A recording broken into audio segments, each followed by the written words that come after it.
Здравствуйте, компания Прогресс Авто. Краткий обзор мини-трактора Mitsubishi MT-161. Едет он у нас на Москву.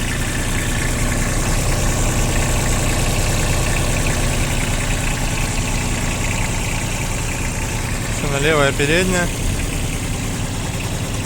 левая задняя, фреза, трехточное навесное устройство. Фреза у нас здесь 1,30 м.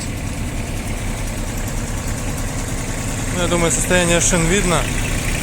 Шины действительно хорошие, почти не изношенные, то есть минимальный износ абсолютно.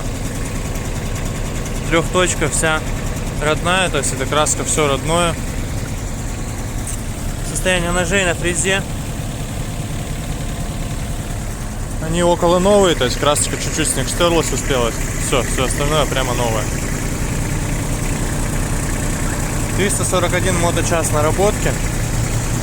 Ну и что интересного по этому трактору? Здесь у нас есть, естественно, автозаглубление, плавающий режим он же.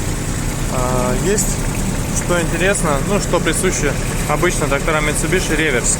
Соответственно, у нас есть, кроме раздаточных передач, есть также и реверсивные, что позволяет нам иметь достаточно богатые разнообразие передач как вперед, так и назад, поэтому ездить очень удобно на тракторе.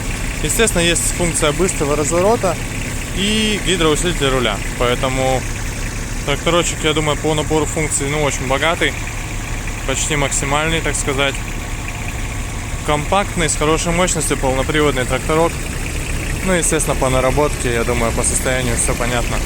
Слышно, кстати, как работает. То есть работает трактор, очень тихо, ровно. Поэтому, опять же, к этому моменту никаких вопросов быть не может. Приезжайте, смотрите. Компания Прогресс Авто. С удовольствием все покажем. С наступающим вас. До свидания.